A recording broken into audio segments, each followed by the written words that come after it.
So even I screw up every once in a while, and this is a beautiful figured maple top from Kimball Hardwoods, and I thought I had the seam jointed perfectly. It's not. I've got a gap. I let it sit for 24 hours. Now, what do?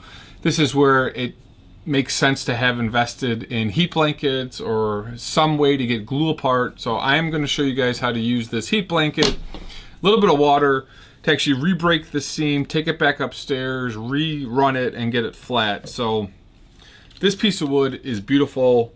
I'm going to be working on a green with this one, but what you want to do is wetten up the seam. And if you don't have a heat blanket, you can use that steam generator I've used, or you can use an iron. But really you want to just heat up that seam enough to break the glue without breaking the wood, which I'm sure some of us have done in the past. So this glue, it's about 24 hours. I can already feel by rubbing the water on it, I'm breaking it up just enough.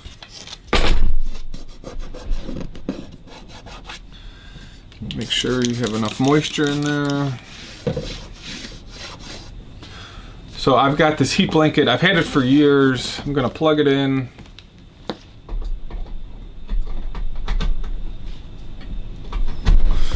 And since this has only been sitting, maybe it's been about 12 hours, it should break relatively easily.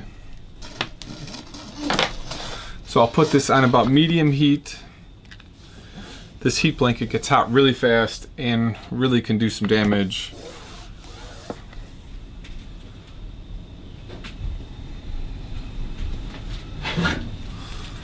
Good piece of wood.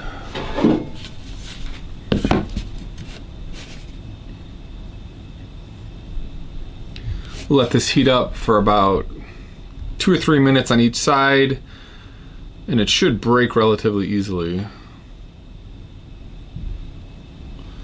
Usually medium, I think, is about 250 on this blanket. Don't recall.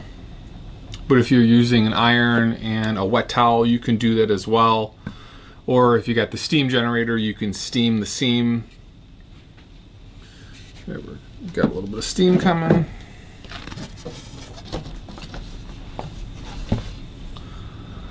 Usually I have some gloves on. Let's see. A little bit of flex.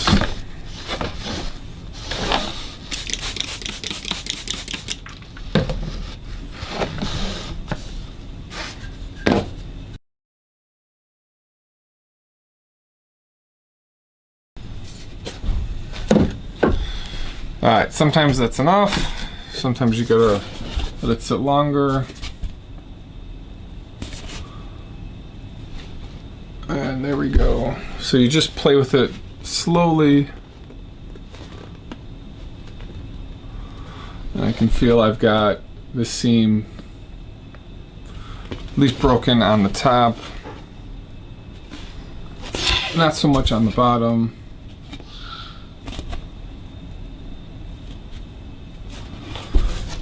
Do a little bit more on this side.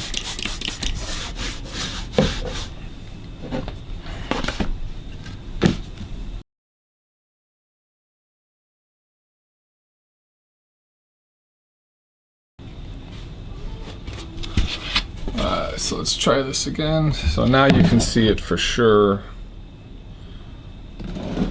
And I can almost just peel it apart. But this side needs a little bit more. Sometimes you can put it on your edge and hold one side. And you can see the seam is pretty broke up here. Down here it's still pretty tight.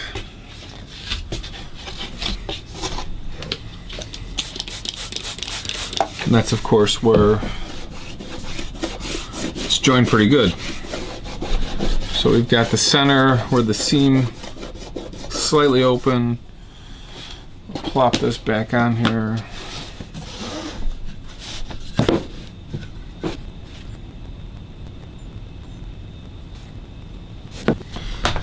Alright, this should be it.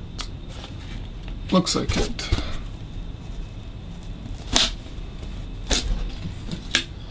There it is. Got a little bit of a rip on the bottom here where it was already had a crack, but that's pretty clean. What I'll do is I'll let this dry for most of the day, and then tonight I'll hit it back up on the joiner and I should be able to get a perfect seam. I changed my blades on the joiner about a month ago and I'm still doing some of the fine adjustments here and there. So once we get this separated, let it dry, bring it back upstairs to the joiner, run it through a couple of times. I readjusted the joiner to make sure I've got a nice flat piece. So I've got my goggles on, my earplugs in, and I'm making sure that it looks good. And then we'll take another little bit of Type-On wood glue, glue it back up, clamp it down, and it's looking pretty good here. So you guys will see the full staining video. Thanks for watching. We'll see you in the next video.